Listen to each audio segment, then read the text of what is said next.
Welcome to the first episode of Q&A here on YouTube. We're going to be doing a winter camping today. We ask you guys what questions you have about winter camping, and we're here to answer them. So let's get into it right now.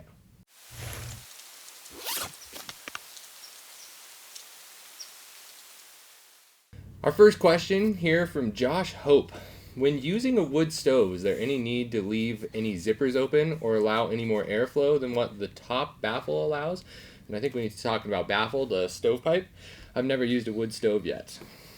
So, you want to get into it? Yeah, let's do it. Yeah, so, I think the big thing when you're starting your stove is there will be smoke buildup. The big thing with our shelters and the way our stoves are set up is they get a real nice draft going through there. Once you get that fire nice and hot in there, you shouldn't have any issues with smoke. Now, there are a couple things that can lead to smoke. The biggest one is people not putting their stovepipe over the top of the damper. They put it inside of the damper, and that allows for room for smoke to seep out. But so sometimes I will leave a zipper open just when I'm starting the fire, but once you get that draft going through there, once you get that pull, you shouldn't have any issues.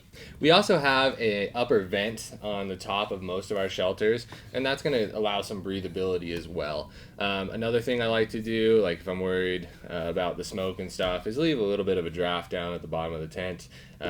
When the stove's running, it's going to be nice and warm in there, and any of that smoke or air can get out. But another quick tip is if you start the fire right below the stovepipe, it's going to heat up the stovepipe really quick, especially on the bigger stoves, and you're not going to have much smoke at all. All right, our next question is from Will B, or Will BE, and he is wondering about staking out tents in deep snow. What do you got as far as tips? That is a great question. And as far as tips go, number one for us here in Colorado, where it's real deep, fine, powdery snow until sometime in March, once it starts to freeze and thaw, the dead man anchor. Such a great way to go about it. You can use a piece of wood tied to cordage, tied to the tent. You bury that piece of wood in the snow as deep as you can get it or you feel safe with, damp it down, and you're putting the stick, instead of like vertical like this, you're putting it sideways. So then you're getting that surface area on the snow.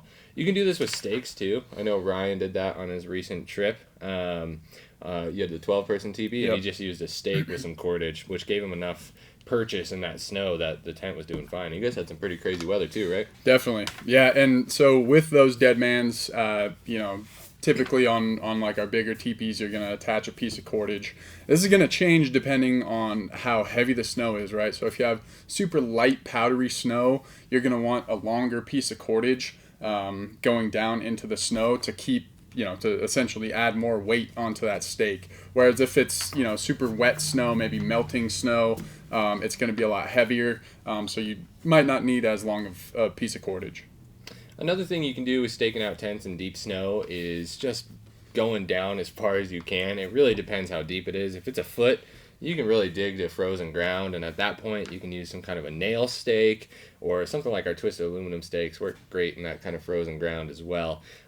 Just know that if it does kind of freeze and thaw in that mud, it's pretty hard to get those stakes out. Yeah, and like he was saying, dampening down your footprint is going to be a big thing there, especially if it's powdery snow, because once you throw that teepee up and the sun hits it, snow's going to start to melt, and if you haven't damped, patted down the your footprint there, you're going to have issues with where everything is ending up. Everything's going to melt, and it's your tent's going to look a lot different. So our next question is from John Rafter. And he is talking about clearance over the top of the stovepipe, specifically speaking of, if you set your stove up in snow and that heat kind of melts the snow down underneath it, what you can do to solve that issue. Yeah, so there's some good advice there to be had. So we try and have the pipe about 1.5 to 2 feet above the peak of our shelters. So something like the Cimarron, the stove's about 1 foot to 1.5 feet tall. The pipe is 6 feet, so you end up at about 1.5 feet above the shelter, and that's going to help with burn holes and any kind of risk of hot tenting there. A few things you can do. Number one is if you're in snow, take 2 pieces of wood If you like to whittle, take like a knife, just make some spots for those stove legs to sit in. I wouldn't use the feet on them. I would just use the just straight leg there. That's going to keep the stove above the snow for the most part, and it's also going to keep it from sliding around. So that's a really great, solid way to do it. Another way is the stove stand. So we have a stove stand. It's going to fit all the way from the medium all the way up to the extra large stove, and that's going to give you almost another foot in height, and it's going to keep it from sliding around as well. So those are two really great methods. Do you have anything else to add? Yeah, well, I was just going to say, with that stove stand, you can also just put the stove legs directly on there without getting that extra height if you wanted to. If it is super deep, powdery snow. You can use aluminum cans. If you have a couple aluminum cans, we've used that before to put underneath the legs there. You're really just looking for surface area to dissipate that heat so that all that, weight is not coming on those little tiny thin stove legs that are essentially going to sink down in the snow. So you're just looking for more surface area there. Which I think is kind of a trend you're going to see throughout this whole, talk, the Q&A. Surface area in the snow, at least, again, in deep, powdery snow, is huge. Mm-hmm. Our next question is from Forrest Allen. He says, what about a stovepipe cap in snow or rain? I've never seen anyone using them. In a heavy rainstorm, I wish I had one because the rain was coming down the stovepipe. Ryan really has the best advice for this. Yeah, so the general rule of thumb here is on your shorter lengths of stovepipe, you don't want to run rain snow cap. On the bigger teepees, you probably do. And the reasoning for this is, take 6 feet of stovepipe, which is standard with the Cimarron. You only have 6 feet of stovepipe for embers coming out of that stove to cool down before they, leave into open air and could potentially leave a burn hole in your shelter. Whereas, on an 8-person teepee, you're having like 9.5, 10 feet of stovepipe. You got a lot more time for those embers to cool down. And what the rain snow cap does is it will sit up top there, and if you have a short stovepipe, those embers are going to come up and they're going to go off to the side, and you definitely increase your odds of getting a burn hole in your shelter. And another quick tip is that Ryan taught me is if you are worried about rain, like I don't really run a stovepipe rain or snow cap at all. Again, we don't get crazy amounts of rain here. But another quick tip is once your stove has cooled down, to just remove the pipe and set it off to the side, because your big worry with the rain is it's not going to come in when you're burning the stove hot. It's going to evaporate once it gets in the pipe. But you don't want your firebox to get all wet while you're out away or not using the stove. So just removing that pipe, setting it on the ground right next to the stove, all that water is going to run down to your floorless shelter, which isn't a big deal because you aren't going to get too much rain. And it's going to be a lot easier to start a fire the next time around. The next question is from Jeremy Maslowski, and he says, ways to prevent burn holes in tent fabric. He actually kind of has 3 questions here. We're just going to address the first one, and then we'll kind of go systematically through these. But he's talking about ways to prevent burn holes in tent fabric. Yeah, so as far as preventing burn holes in tent fabric, a lot of it's going to come down to your choice of feel for your stove. So like if you start your stove with like a really light material like newspaper or toilet paper, that stuff's going to float up the pipe really easily, still on fire, and then it's going to float down and hit your tent, especially if there's no wind or anything. So that is a risk. Another thing is like really soft wood or wet wood, so like piney stuff has more popping, more creosote, and that's going to come out of the pipe as well. Again, we don't always have the best choice of wood. If you're out in the woods, it's not like you get to pick and choose that much. So just do your best work to use dry wood and less sappy stuff and what you're starting your fire with. And then if you do get any burn holes, it's pretty easy to fix it with a little bit of that Silnet seam sealer. So all you do is put a little dab on there. It's going to cure within an hour or two, and then you won't have any issues with rain or anything like that. Yeah, that stuff's super easy to use. I mean, you should always just bring that stuff either way, because it's always good to have some sort of adhesive that you can patch up your other pieces of gear with, your backpack or something like that as well. So it's always good to have that stuff. The next one that he's talking about is staking a tent in frozen ground conditions. So this is a little bit different than what we talked about earlier with the snow. This is more like frozen ground, possibly ice conditions. Yeah, so I mean, as far as ice goes, we've used our shelters for ice fishing a few times, and what we take is some concrete screws, some nice long concrete screws. Obviously, it's nicer if you have a sled to get in there, and a impact driver, and we just drive those into the ice, and that works great. You can do that in frozen ground too if you have the ability to carry that much. Another thing is our twisted aluminum stakes or a nail stake, like one that you'd find at Walmart. Those are really great for hammering into, hard ground or frozen ground. And then the last one here is how to maximize burn time in seek outside stoves.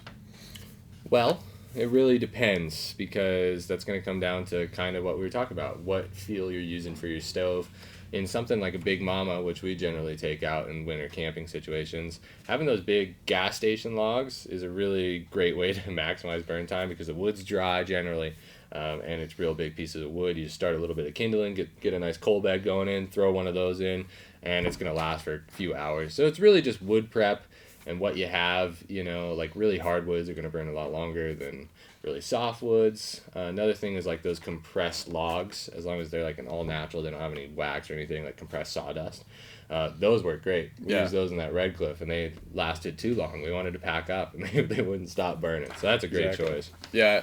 And the thing with burning things other than wood is you want to just make sure that it's not super coated with anything because that will lead to more creosote buildup in the bottom of the stove, could clog your stovepipe. But yeah, I mean, I would just add that it's really a science. It's going to depend on, if you got wet wood, that's going to burn, a different way than dry hardwood. Aspen and cherry and oak, they all burn a little bit longer and hotter than like pine and stuff like that. So it's really kind of a science, and you want to, the best advice you can get is to go out under controlled situations where you don't need that stove burning and just toy with it to see what you can do to maximize that stove burn time. Controlling your intake damper and the outtake damper, messing with that to find out the perfect combination there. So the next question is from Justin Van Dened. I hope I'm saying that right. He talks about site location. So like if you have a choice, is it better to be in the snow? Is it a little bit better to be on hard ground, in the trees with cover, sun, all the things? You want to touch on that? Yeah. So the big thing that you're looking for anytime you're setting up your camp is going to be safety, right? I mean, there's so many things out there that can wreck your tent. Just with dead man or widowmakers, which are dead trees that can easily be blown down by the wind. In snowy, like if you're up in a super snowy area in the middle of winter, a lot of trees will have big chunks of snow on them. Well, if that's heavy snow and wind comes along and blows that snow off of that limb, it could come down on your tent, and that probably won't break it, but there's always the chance it could take down your center pole. There's all sorts of things that could happen. Mm-hmm. So you're really just looking for somewhere safe. I mean, my ideal, if I'm in if I'm camping in deep snow, right, where I'm not having to play with, I don't have grass as a choice. What I'm looking for is probably a meadow in the middle of some trees so that you have protection from wind, but you also are not in danger of having any of those trees fall down. You got some shade, which is always nice, but that's typically what I'm looking for in deep snow. Another thing to talk about, and when you're choosing, so maybe there's a couple inches of snow, and you could go kind of into the trees, or there's a spot that gets a lot more sun that doesn't have as much snow or has very little snow.